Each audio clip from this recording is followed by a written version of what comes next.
जुड़वा सास। घनश्याम की शादी की बात एक जगह चल रही थी। घनश्याम को लड़की बहुत पसंद आई, लेकिन बाद में पता चला कि जिस लड़की को घनश्याम ने पसंद किया है उसकी एक जुड़वा बहन भी है। उन दोनों जुड़वा बहनों का अपने पापा के अलावा इस दुनिया में कोई नहीं था और इसीलिए मरते वक्त दोनों जुड़वा बहन के पापा ने घनश्याम से कहा कि वो उन दोनों के साथ शादी कर ले और अपनी सारी जायदाद उन्होंने घनश्याम के नाम कर दी। और इस तरह घनश्याम दो जुड़वा पत्नियों का पति बन गया। उन दोनों बहनों में से एक का नाम था रमा और दूसरी का नाम था सारिका। धीरे धीरे वक्त बीतता गया। रमा की तो कोई संतान नहीं हुई, पर सारिका को एक बेटा हुआ। जब सारिका और घनश्याम का बेटा अविनाश 28 साल का हुआ तो उसकी शादी अंजलि नाम की लड़की के साथ हो गई। देखो बहू, तुम बहुत किस्मत वाली हो। तुम्हें दो सास मिली है अपना ख्याल रखने के लिए। हाँ अंजलि, और मेरी दोनों माँ बहुत अच्छी है, वो तुम्हारा बहुत ख्याल रखेंगी। देखो बहू, सास तो तुम्हारी दो है, लेकिन असली सास तो मैं ही रहूंगी, क्योंकि अविनाश ने मेरे पेट से जन्म लिया है। हाँ भाई, सही बात है। मुझे तो कभी कोई औलाद नहीं हुई। तुम्हारी बहू तुम्हारी ही रहेगी, फिक्र ना करो। नहीं नहीं मम्मी जी, ऐसा कुछ भी नहीं है। मैं आपका भी अपनी सास की तरह ही ख्याल रखूंगी। मेरे लिए तो आप दोनों ही मेरी सास है। देखा कितनी समझदार लड़की है। और प्लीज आप दोनों आपस में बिल्कुल झगड़ा ना करो। अंजलि सबका ख्याल बराबर से रखेगी। एक दिन सुबह के वक्त, अंजलि बहू, जरा मेरे पीने के लिए थोड़ा पानी तो गर्म कर दो। ये लीजिए मम्मी जी, आपके लिए गर्म पानी। अरे अंजलि, मेरा टिफिन तो बना दिया है ना, ऑफिस के लिए देर हो रही है। बस 5 मिनट लगेंगे, थोड़ा सा इंतजार कर लीजिए प्लीज। बहू, तेरा नाश्ता कहाँ है? अभी तक बनाकर क्यों नहीं लाई? मम्मी जी, आप थोड़ी देर रुक जाइए ना, इनको ऑफिस के लिए देर हो रही है। मैं अब भी आपका नाश्ता बना देती हूँ। जब रमा ने तुमसे पानी लाने को कहा तो तुम लपक कर ले आई, और मेरे नाश्ते के लिए मुझे इंतजार करने को कह रही हो। अरे नहीं मम्मी जी, ऐसी कोई बात नहीं है। उस वक्त मैं फ्री थी तो मैंने रमा मम्मी जी के लिए जल्दी से पानी गर्म कर दिया। अरे सब समझती हूँ।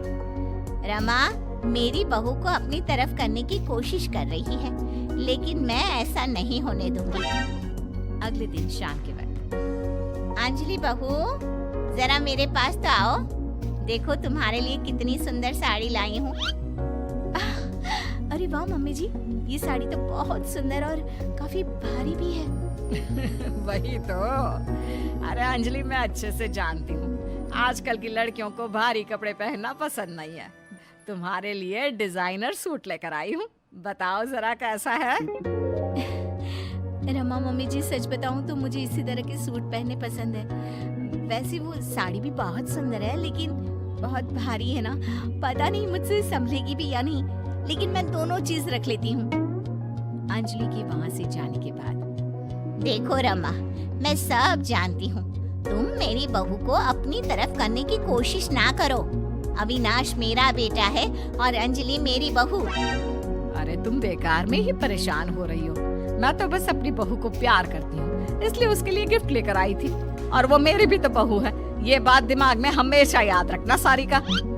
लेकिन सारिका को लगता है कि कहीं अंजलि रमा को ज्यादा इज्जत और प्यार देना शुरू ना कर दे, और रमा को लगता है कि कहीं अंजलि सारिका की बातों में आकर उससे दूर न हो जाए।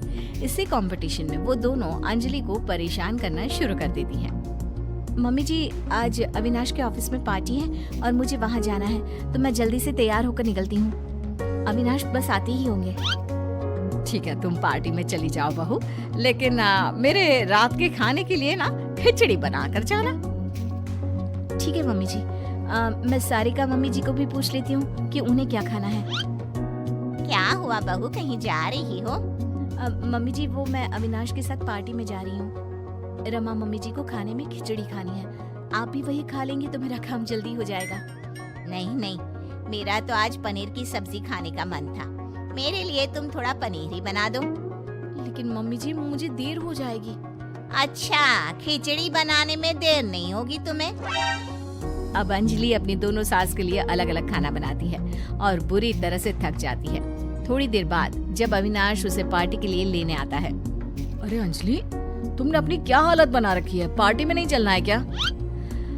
अविनाश, मैं बहुत थक गई हूँ। मेरा पार्टी में जाने का बिल्कुल भी मन नहीं है। प्लीज आप अकेले ही चले जाइए।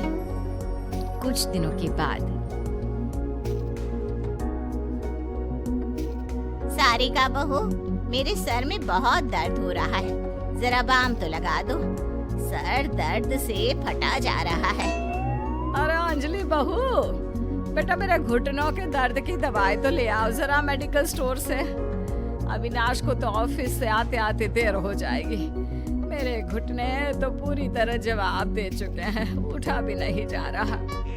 अंजलि, पहले मेरे सर पर बाम लगाएगी, उसके बाद में तुम्हारी दवाई लेने जाएगी। नहीं नहीं, बाम तो बाद में भी लग सकता है ना। अरे मेडिकल स्टोर बंद हो जाएगा, उससे पहले अंजलि मेरी दवा ले आए। हे भगवान, ये जुड़वा सास के चक्कर में कहाँ फंस गई। ये दोनों तो कुछ भी समझने को तैयार ही नहीं है। अब क्या करूं? ऐसे ही समय बीतता जाता है। कुछ दिनों के बाद अंजलि प्रेग्नेंट हो जाती है। जैसे ही अंजलि के प्रेग्नेंट होने की खबर आती है, रमा और सारिका दोनों बहुत खुश होती हैं। अंजलि, मैंने तुम्हारे लिए लड्डू बनाए हैं, ये खाना। तुम्हारा बच्चा बहुत हेल्दी होगा। देखो अंजलि, ज्यादा घी और लड्डू खाने से शरीर पर चर्बी चढ़ जाती है। तुम्हें अपनी सेहत का ख्याल रखना है या नहीं? तुम ये फ्रूट्स खाया करो बेटा। लेकिन मम्मी जी, मैं दोनों चीज भी खा सकती हूँ ना, थोड़ा थोड़ा करके। अरे मम्मी, अंजलि का जब जो खाने का मन होगा वो खा लेंगे। आप दोनों इतना परेशान क्यों हो रही हैं? देखो, तुम दोनों अपने अपने चक्कर में वैसे भी बहू को बहुत तंग करती हो। अब वो प्रेग्नेंट है, उसे थोड़ा तो चैन लेने दो। मैं तो अपनी बहू से बहुत प्यार करती हूँ। अब 2-4 काम करवा लेती हूँ, तो इसमें क्या गलत है? काम के बहाने तुम मेरी बहू को मुझसे दूर करने की कोशिश करती हो।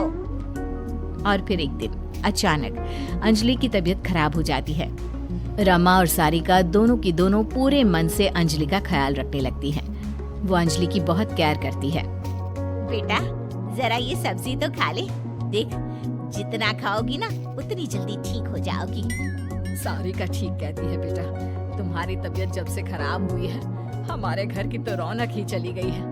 अच्छा सुनो, रात को सोने से पहले दूध पिया करो, सेहत अच्छी रहेगी। हाँ, रमा ठीक कह रही है। मैं तो तुमसे कहकर थक गई। अब उसके हाथ से ही दूध पी लो। मेरी नहीं तो अपनी रमा मम्मी जी की बात तो सुन लो। दोनों के केयर करने से कुछ ही दिनों में अंजलि की तबीयत बिल्कुल ठीक हो जाती है। और एक दिन जब सब लोग साथ में बैठकर खाना खा रहे थे, वैसे मानना पड़ेगा, तुम दोनों सास ने मिलकर बहू का ख्याल बहुत अच्छे से रखा और उसे जल्दी से ठीक भी कर दिया। सही कह रहे हैं पापा। मेरी तो दोनों माँ सारी दुनिया से अलग है, अपनी बहू से कितना प्यार करती हैं। हाँ मम्मी जी, आप दोनों को लगता था ना कि मैं रमा मम्मी जी की या फिर सारिका मम्मी जी की ज्यादा केयर करती हूँ, लेकिन आपने देखा, जब मेरी तबीयत खराब हुई तो आप दोनों ने मिलकर मेरी सेवा की। अब वादा करिए, आप दोनों आगे भी ऐसी ही रहेंगी, क्योंकि मैं आप दोनों की बहू हूँ और दोनों से प्यार करती हूँ। सही कहा अंजलि, हमसे गलती हो गई। और मुझे भी अंजलि पर अपना इकलौता अधिकार नहीं जमाना चाहिए। हम दोनों जुड़वा हैं और हम दोनों जुड़वा सास आज से हमेशा एक साथ रहकर अपनी बहू को प्यार करेंगे।